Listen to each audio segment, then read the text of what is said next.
Hi, friends, and welcome to Beach Point today. Thanks so much for spending part of your weekend with us. My name is Matt, and I'm the executive pastor here, and I get to be your host today. We're going to get things kicked off here in just a moment with the band coming out to lead us in a few songs. The lyrics will be on your screen so you can sing along and engage in worship however you feel comfortable. After that, one of our pastors will come out to share a great message, and all in all, we'll be here for just about an hour. If you have kids with you, we want to let you know that we've thought through that ahead of time and have worked hard to make sure our services are at least somewhat accessible to them. But we also have fantastic kids programming available at beachpoint.com for them specifically. Just click on the Church at Home button when you get to the website. With all that being said, we're going to get started in just a minute. But before we get started, I've got a few things that I'd like to share with you. Make sure to stick with me to the end of the service because I've got an exciting announcement after the service that I want to share with you.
If you're new with us today, we are so glad that you're here with us. For us, church is so much more than just a Sunday service, and we want to let you know that there's a place for you here at Beach Point. One of the best ways to take a first step is to fill out the Connect card by texting the word Connect to the number that's on the screen now. Later this week, one of our pastors or staff will connect with you. We're so excited to get to know you. If you're looking to take your next step, I want to invite you to join me today at 4 p.m. for our Next Steps class. Sign up by clicking the link that's in the chat now. It'll be about an hour and will help you to know more about the church and what it means to be an engaged member of the Beach Point community. During this season, your generosity matters. You can give now either online at beachpoint.com, through the Beach Point app, by texting, or mailing your check into the church office. When you give to the Lord through Beach Point, we're able to care for our community in significant ways in this season. During this season of Meeting for Church Online, communion will look a little different. In our service today, you will have the opportunity to engage in communion. So we encourage you now to grab some bread and some juice to prepare to take communion. Any type of bread or juice will work for today. In just a moment, our service will begin. We encourage you to worship however you feel comfortable. Remember, I've got some exciting news that I want to share with you right after the service, so make sure to stick around so you don't miss out.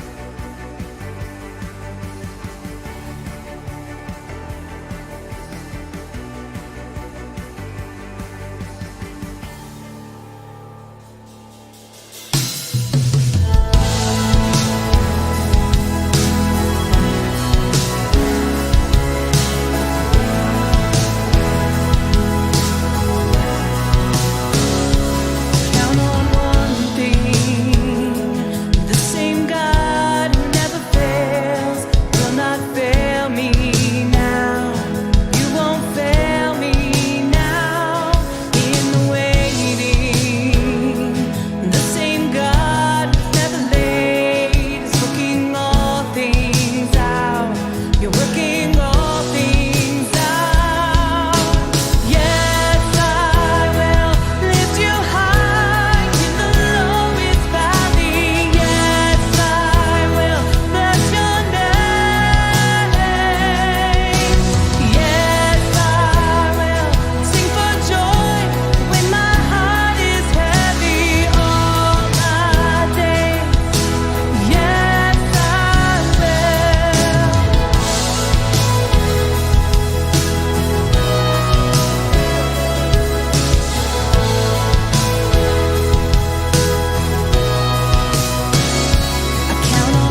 If faith can move the mountains, let the mountains move. We come with expectation, waiting here for you.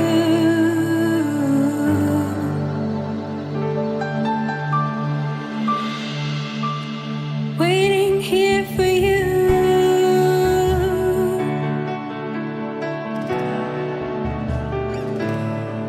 You're the Lord of all creation, and still you know my heart, the author of salvation. You loved us from the start.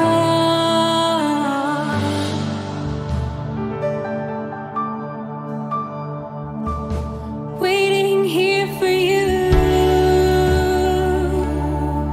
with our hands lifted high in praise. And it's you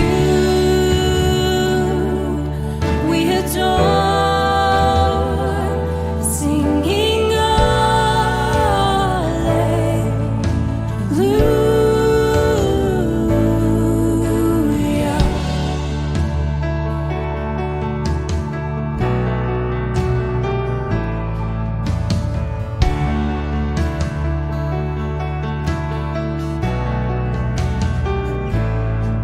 You are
There's a lot happening in the world right now, and I think there is a vast range of emotions that are being felt right now.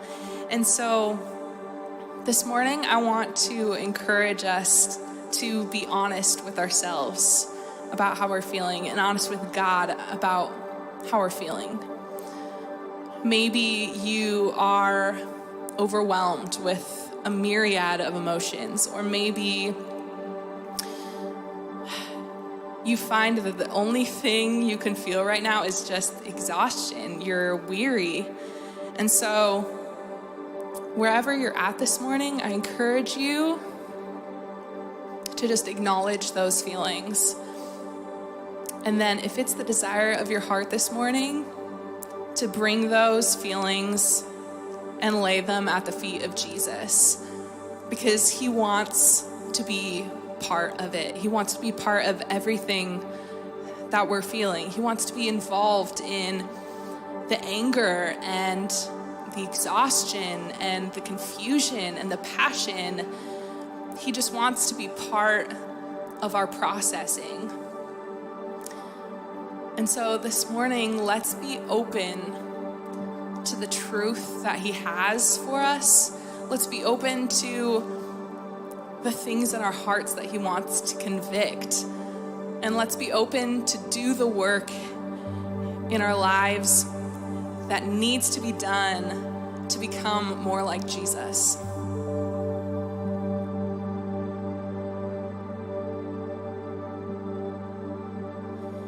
As the deer panteth for the water, so my soul longeth after thee. You alone are my heart's desire, and I long to worship thee. You alone are my strength, my shield. To you spirit yield. You alone are my heart's desire, and I long to worship thee. Sing you alone. You alone are my strength, my shield. To you spirit yield. You alone are my heart's desire, and I long to worship thee.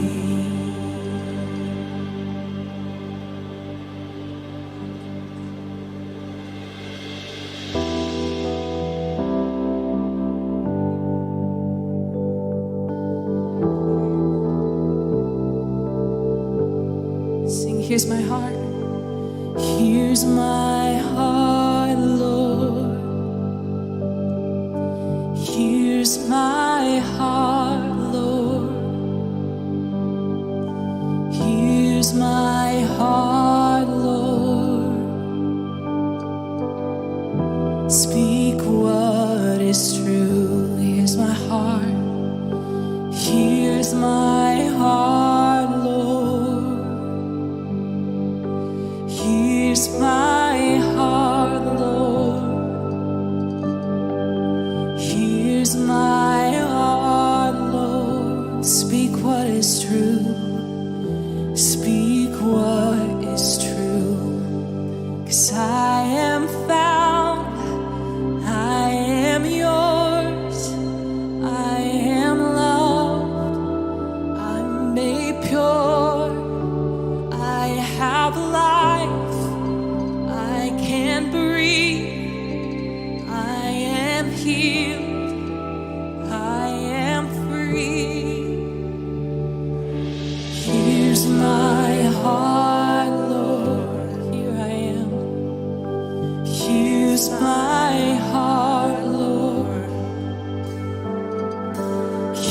Here's my heart, Lord. Would you speak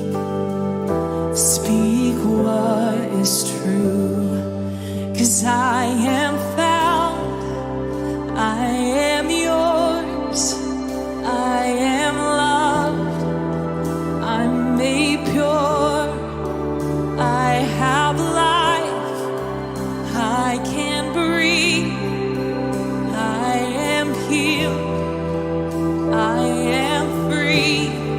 'Cause you are strong, you are sure, you are life, you endure, you are good, always true, you are light, breaking through.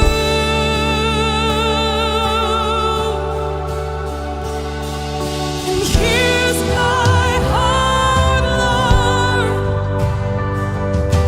Here's my heart, Lord. Here's my heart, Lord. Would you speak what is true? Here's my life, and here's my life, Lord. And here's my life, Lord. Oh, here's my life, and here's my life, Lord. Speak what is true. Speak what is true.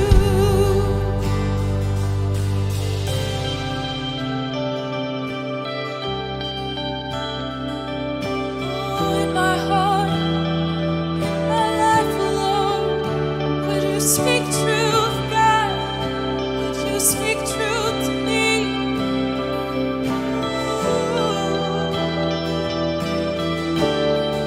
'Cause I am found, I am yours, I am loved, I'm made pure, I have life, and I can breathe, I am healed, I am free. 'Cause you are strong, you are sure, and you are life, yes, you endure. God, you are good and always true. You are life, breaking through. 'Cause you are more than enough. You are here, you are love, you are hope, you are grace. You're all I have, you're everything.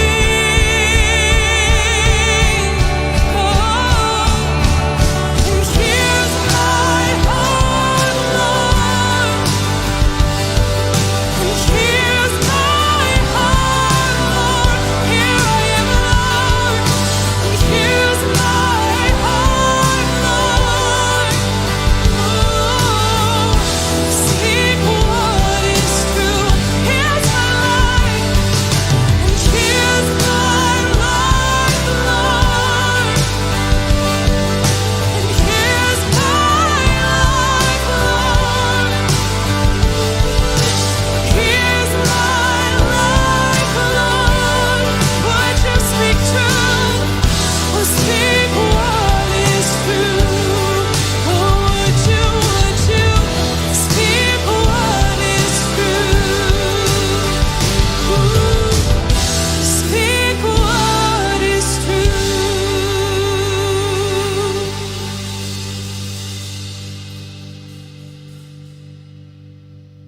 When I was about 20 years old, I was a volunteer life group leader for our middle school students. We were getting ready to go to camp, and my co-leader, now Huntington Beach's battalion chief, Darren Witt, we decided we'd be the cool camp counselors.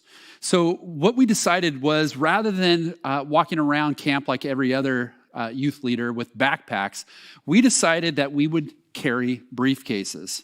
And so armed with our tank tops, Darren's arms were much bigger than mine, and our short shorts, Darren's were much shorter than mine, and an attaché case, we placed our Ray-Bans on and we walked through the camp. What we didn't expect, though, with this was as we began this kind of process of our look, we weren't prepared for the fact that our students had also come prepared. They themselves have also brought briefcases. And so here we were, these two young youth leaders and a group of junior high students, and we thought we were the business. We walked through that camp. Actually, we didn't walk, we strutted through the camp.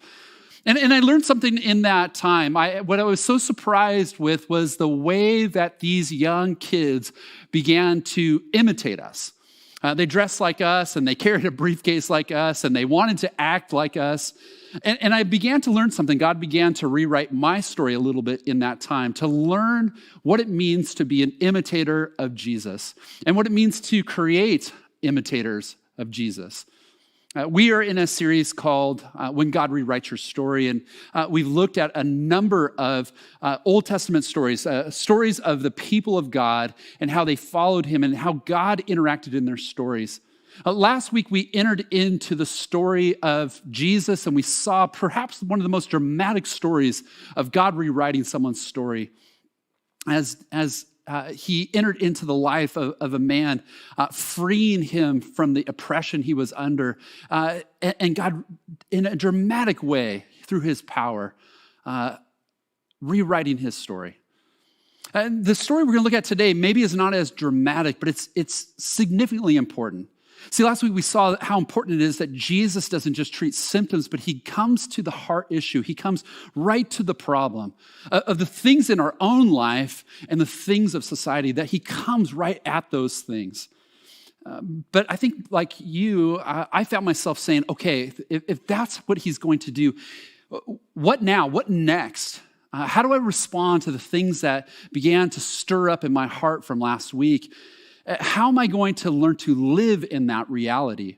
And I think the story we're going to see today, the person we're going to meet today, is someone who can guide us in this. We're going to look at the life of Mary of Bethany. And while it's maybe not as dramatic, it's significant to learn from her and to watch her. See, one of the things that is so important is that as we look at these stories of Mary, we're going to see how we live out our mission here at Beach Point. Our mission is to develop you as an authentic follower of Jesus Christ. And what I've found is that many of us are saying, yes, I want to learn how to do this, but how do I do this? And so let me give you a big idea of what we're going to see today. What we're going to see today is that an authentic follower of Jesus is devoted to his words and his ways. We are devoted to his words and his ways, and Mary's going to show us the way. See, one of the things that is so important is that we want to learn from her the ways that we come and we follow him. We learn from him. We come under his teachings. One of the things that becomes most challenging for us is that we have to learn what it means to really be a disciple. We oftentimes identify ourselves as Christians, and we see ourselves this way, but the word Christian is only used in the Bible 4 times. The word disciple is used over 260 times. It is a significant idea of what it means to come under the teaching of Jesus, to come under the leadership of Jesus, to place our lives under his, to learn his words and to learn his ways. And see, the role of a disciple in that day was to come and learn from the master, to learn from the teacher, to learn from the leader, to take that leader's life on as your own. And this is what Jesus calls to us. He says, follow me, become my disciple. He tells us to go into the world to make disciples of him. And that means that we have to come under his leadership, learn his words, and learn his ways. So let me invite you to turn to Luke chapter 10. And we're going to look at verses 38 to 42. We're going to look at 3 quick stories. There are 3 stories that tell us a little bit about the life of Mary. But watch, there's a way in which we see some common threads pulling her life with Jesus together as the writers in different books really show what's happening. But what we know here as you are turning there, one of the things we know is that as we were studying in the book of Luke earlier in the year, we saw that there was this turning point moment at the end of the chapter right before this in which Jesus had set his face, set his course for Jerusalem, meaning that he knew there would be one last time he would go into Jerusalem, and what awaited him there was the cross. And he was determined to go there. And so this comes right after that determination, this kind of last chapter of his life, and we find him coming into this town of Bethany. And he's invited into the home of Mary and Martha and Lazarus. And so let's read this. There's some things that we want to pick up from the life of Mary, how we learned to devote ourselves to his words and his ways.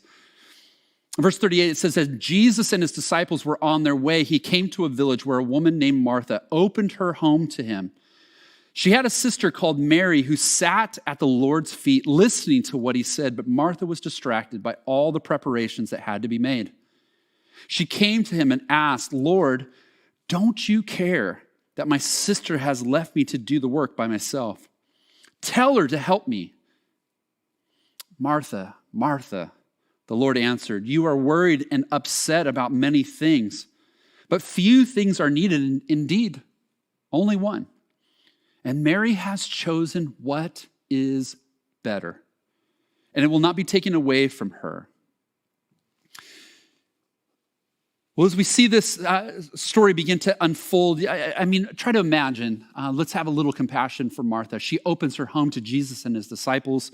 You can imagine the pressure perhaps of this, not just of this teacher whose fame has been growing, but 12 disciples who are with him.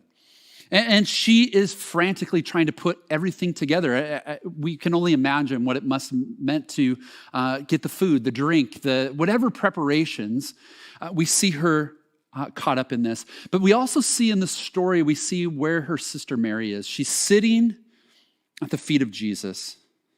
On the surface, it seems to us that she doesn't seem to have a care in the world. Maybe some of us are wondering, is she a teenager like the one in my home? But what we see ultimately is there are two people and two postures, and Jesus is drawing us in to understand this. Now, Martha is distracted, but she's not distracted necessarily with bad things. But she's busy with these things. And notice what Jesus says, that look, there's two different things going on here. There's two different postures that are being taken, but really there's only one that you should focus on. Sometimes in Scripture, what we see is this, that there is a prescription. Love your enemies.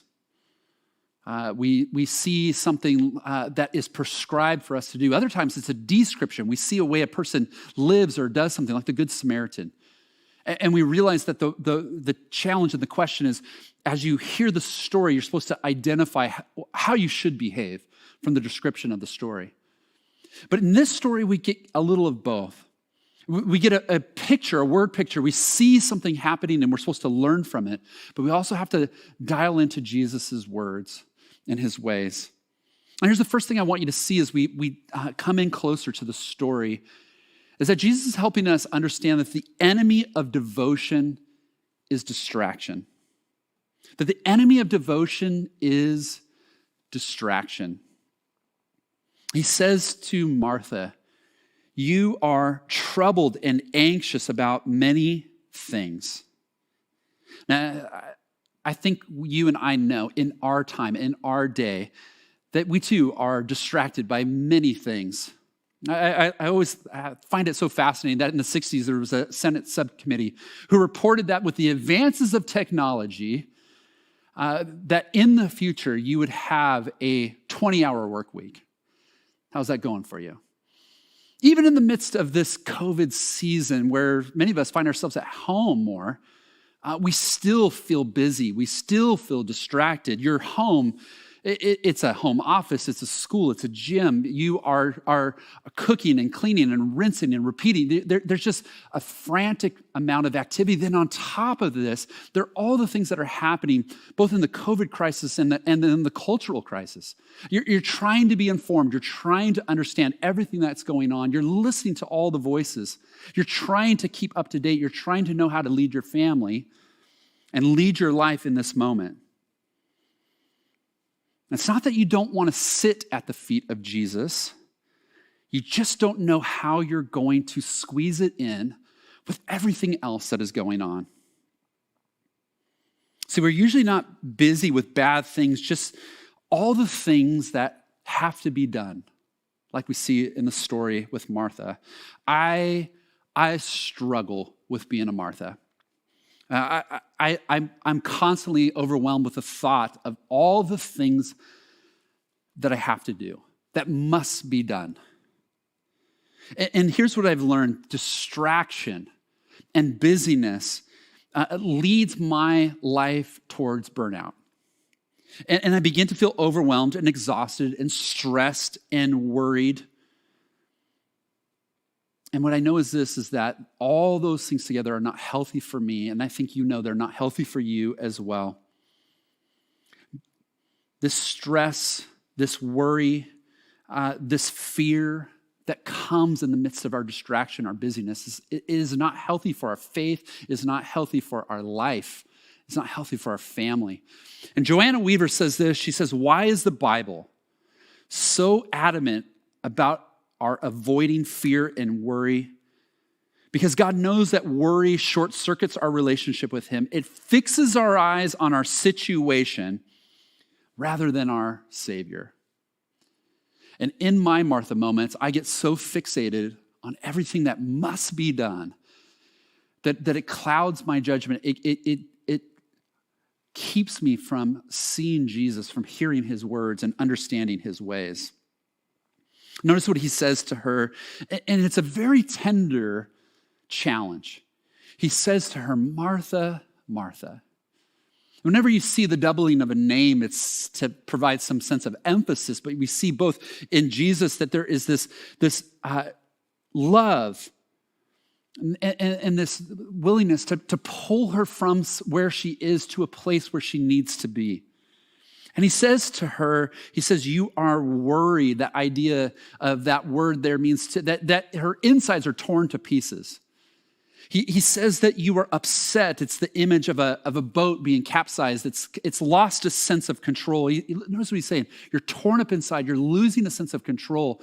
He can see the storm that's raging on the inside. And then he says to her, but only one thing is needed. You should be here too. You should be sitting with me, connecting with me. You should be a part of this time too. Now, see, this is what Jesus says to us. He says, look, slow down. Come, sit with me. Sit at my feet in the routine of your life. Let me set the course. Now, he's focused a little bit on Martha, but then notice he shifts the attention to Mary. And Mary is someone that we want to pay closer attention to from this point on. He says, as he draws the attention to Mary, here's the second thing I want us to see, is that devotion begins sitting in the presence of Jesus. Sitting in the presence of Jesus. If we're going to think about what a devoted life looks like, a devoted life as a follower of Jesus, if we're going to be devoted to his words and devoted to his ways, we see that it begins sitting in the presence of Jesus. Now, it's very important that we notice something because we'll probably miss this in our culture. But two words are used to describe what it is that Mary has done. She is sitting and she is listening. This is all about posture. This is all about the fact that she has come, and while the men have all sat down at the feet of the rabbi, at the feet of the teacher, Mary has joined that as well. That wasn't always the case. Many rabbis would not allow women to come and sit at their feet and learn from them. But notice, not only does Jesus welcome Mary, he encourages Martha that you should be here too. She's sitting there. Her posture is, I'm sitting here I want to be a disciple as well. I want to follow you. I want to learn from you. I want to learn your ways. I want to understand your words. And that word listen means that she's taking in and she's comprehending, she's pondering, she's letting these words come into her mind and her soul and letting them change her heart in her direction. She's discovering how to submit to his words and his ways. I think it's fair to say from this moment, Mary and Martha both become deeper, more devoted followers of Jesus. And I think we see this because if you were to know this, that later in the story of Jesus, we find this, that he finds out that Mary and Martha, their brother Lazarus, that Lazarus is ill and that Lazarus has died. And he makes the time to return. Now, he doesn't get there in time to heal and to restore Lazarus. But it's fascinating to listen to the words of these two women. Martha is the first to greet him when Jesus comes into their town. And as Martha, you can see how much God has rewritten her story. Because when Martha sees Jesus, she says to him, John 11, she says, Lord, if you had been here, my brother would not have died. But I know even now God will give you what you ask. Listen to her words. There's deep faith. You have the power to heal. God listens to you. Martha has grown in her devotion. She has sat at the feet of Jesus so that she knows what he's capable of. She has become a follower. And in her devotion, she thinks, if you had only been here, I know who you are, and I know what you could have done. And Jesus says to her that he is the resurrection and the life, that whoever believes in him, even though they die, yet they will live. And he asks, do you believe this? And she replies, yes, Lord. She says, I believe that you are the Messiah, the Son of God, who is to come into the world. This is one of the most bold statements about Jesus in any of the four Gospels. And I know Martha gets a bad rap from that earlier passage in Luke, but do you see how much God has rewritten her story? Jesus has rewritten her story. As she has sat at his feet, she has seen that he is the one. She is God's Messiah, God's Savior. He is the one who's come to save the world. Martha has moved from distraction to devoted. But Mary continues to be as devoted as ever. In fact, when she hears about Jesus, she runs to him. She falls to his feet. Remember that. She begins to weep. And she shares the same thing. She says to Jesus, if you had been here, you could have rescued my brother. You could have healed my brother. This wouldn't have happened. And so we see the great faith these two women have. Both of them are now advanced in their discipleship training.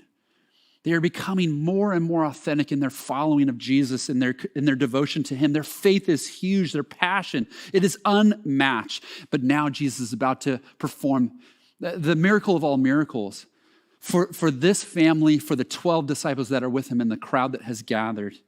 And instead of healing Lazarus, he raises him from the dead. It is the greatest miracle that we see him accomplish. It is the ultimate miracle. In fact, so big that the religious leaders decide they can't only get rid of Jesus, they have to get rid of Lazarus as well.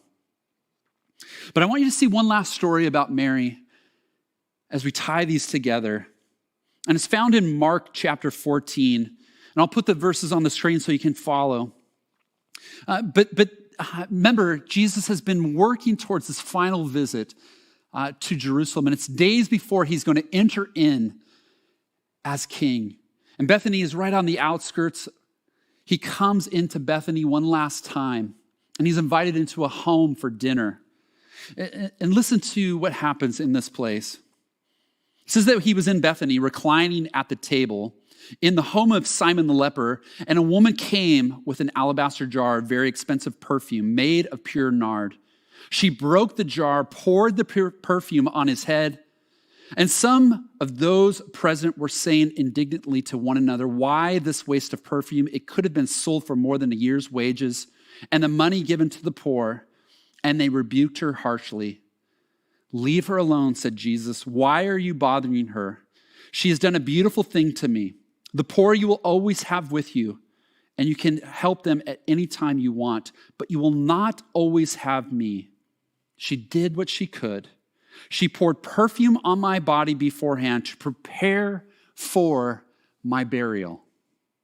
And truly I tell you, wherever the gospel is preached throughout the world, what she has done will be told in memory of her.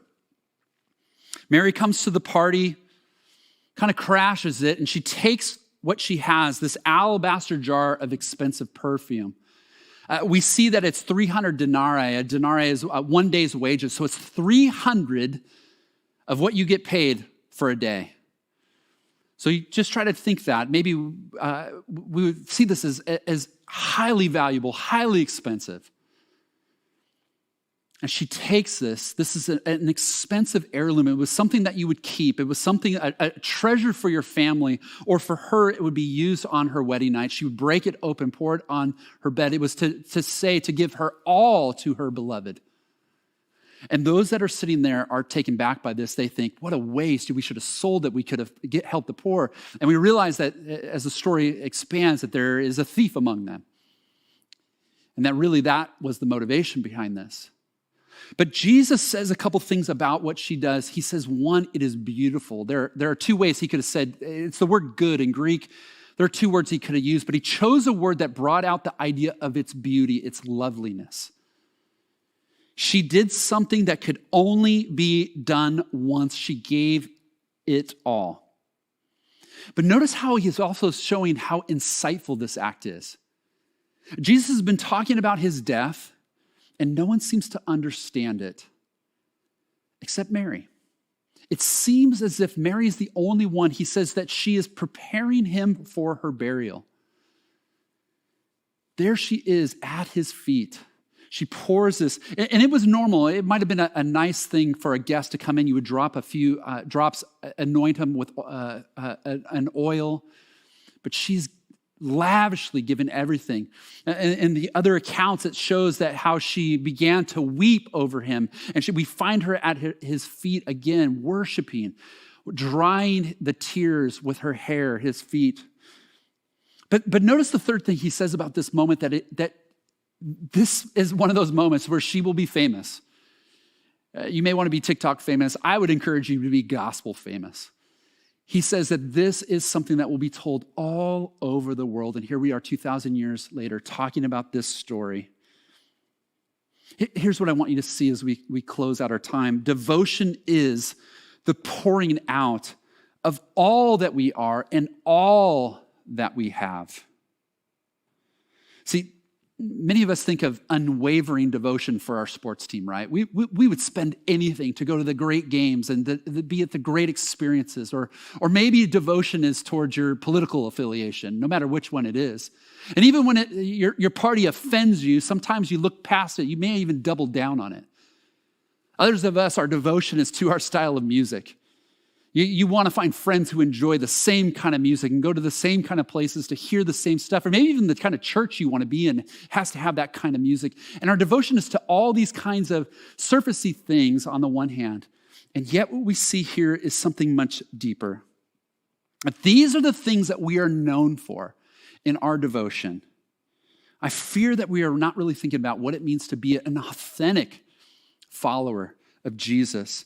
In Mary, we see devotion that is marked by giving everything she has. In our baptism vow, in fact, some of you are ready, and soon, I hope many of you will be baptized, but we're going to ask you, are you trusting in Jesus and Jesus alone as your Savior? Save you from your sin. But then we're going to ask you about him as your Lord. Are you going to be his disciple? Will you follow him wherever he leads you, whatever it costs you? And over the last decade, we have watched 12 people from our congregation change their career choice. In fact, some of our missionaries, we can't even tell you where they are. They've gone to unreached and unengaged people to bring the gospel to them. They've changed their plan to go and to be. Just a couple weeks ago, a group of our senior citizens, a group we call the Sojourners, they heard about those who were starving in Kenya, and they said, can we raise enough money to feed them one time for 10 days? They said 10 days. They gave so much money that they're going to feed 1,000 people for the next 2 months, and they're just getting started. Or think of all of you who online have been you've been taking a risk, inviting your friends and family to join you online and watch these services. And so many of you have joined us, and we're so pleased you are. But some of you are asking, okay, so then how do I get there? How do I develop this kind of devotion? And I would just draw you through this thought. All 3 stories of Mary, we see her in the same place. She is at the feet of Jesus. She is waiting and learning. She is weeping. She is worshiping. She is always at the feet of Jesus. And she's taking this posture. And this is where some of us need to learn. We need to move past Jesus just being our bro. We need to move past just bossing him around and telling him what we want out of life. We need to sit at his feet. We need to submit our lives and come under him in this way. So let me challenge you this way. What if for the next 30 days, you tried this? Begin your day with Jesus. Begin your day with Jesus, not with social media, not with Twitter, not with Facebook, not with CNN, not with Fox News, not with email, not with any other voice, but maybe a cup of coffee, a sunrise, and Jesus. And maybe the simplest thing, this is what I do. I just simply use our app. I do the soap reading. I pull out a journal that I use each day. And I think through, and I write through the things that I see in Scripture. And I plan my day with him, and I start my day. And my best days, that's what I do. Because my day gets centered. I let his words and his ways center me where I'm going to go. You do what's best for you, but we've given you a process that can help you if you don't know how to do this. Just start there. Start with the soap on the app. And for the next 30 days, begin your day with his voice. Let him be your Lord. Let him be your king. Let him be your leader. Become an authentic follower. I don't want to ask you just to be devoted to him. But as we close out our service, we want you to remember how devoted he was to you. And so as we said in the hosting, today we're sharing together in communion at home. And so I want you to hear his words as you take that bread. This is my body. As you take the cup, this is my blood. Take some time as we sing this last song. Jesus, we love you. All our affection, all our devotion poured out at the feet of Jesus. Isn't this who we want to become? We want to become this. But before we become this, let's just remember, he's broken his body. He shed his blood. He's so devoted to you. Let that sink in this last time. And so as you're ready, during this last song, eat, drink, and remember his devotion to you.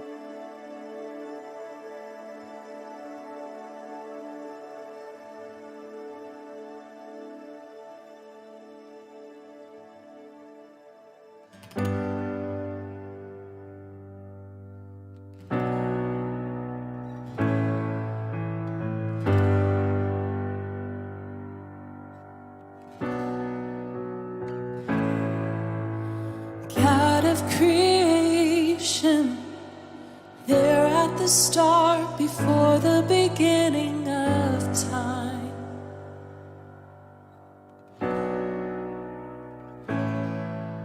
With no point of reference, you spoke to the dark and fleshed out the wonder of light. And as you speak, 100 billion galaxies are born. of your breath the planets form. If the stars are made to worship so alive, I can see your heart in everything you've made. Every burning star, a signal fire of praise. If creation sings your praises so alive,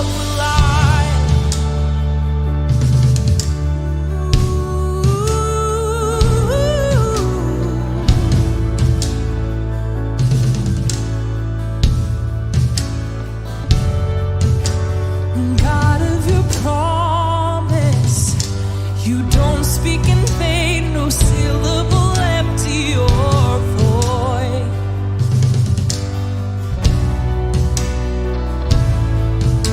For once you were spoken, all nature and science follow the sound of your voice.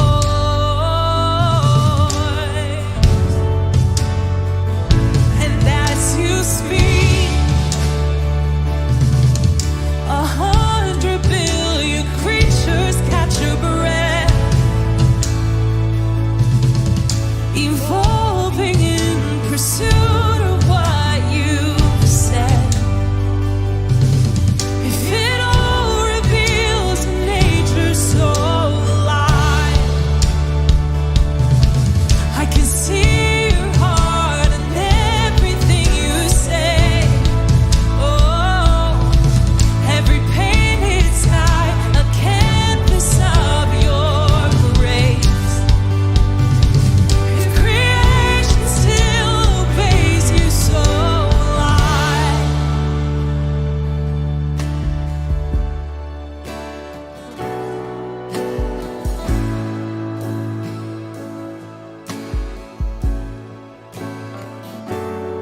so alive, so alive.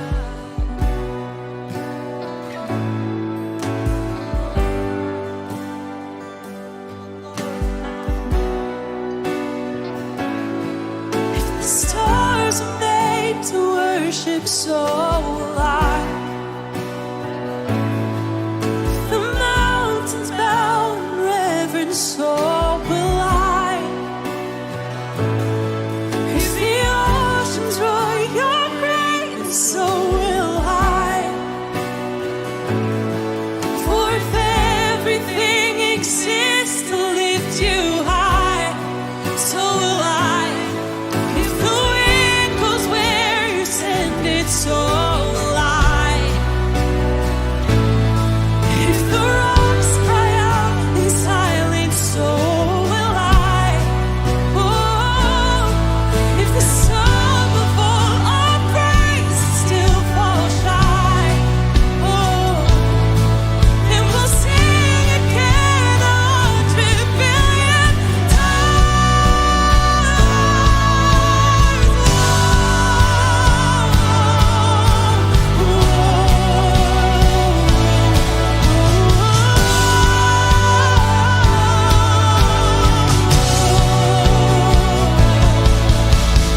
God of salvation, you chased down my heart through all of my failure and pride.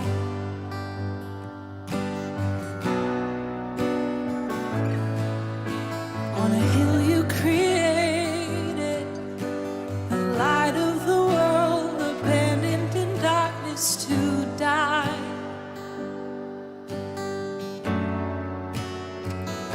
And as you speak, 100 billion failures disappear. Thank you, Lord, where you lost your life so I could find it here.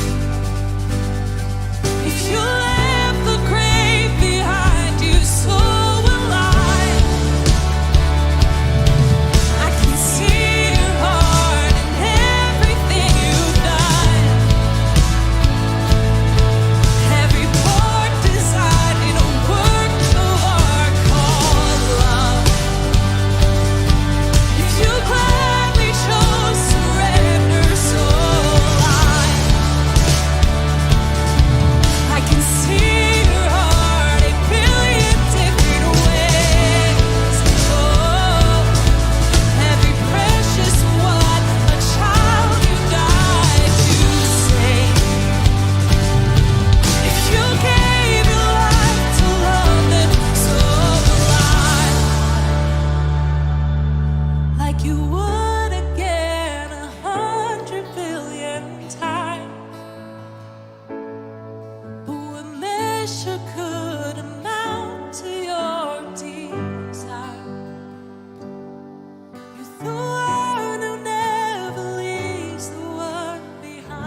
Old things have passed away. Your love has stayed the same. Your constant grace remains the cornerstone. And things that we thought were dead are breathing in life again. You cause your sun to shine on darkest night. And for all that you've done, we will pour out our love. This will be our anthem song. And Jesus, we love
And Jesus, we love you. Oh, how we love you. You are the one our hearts adore.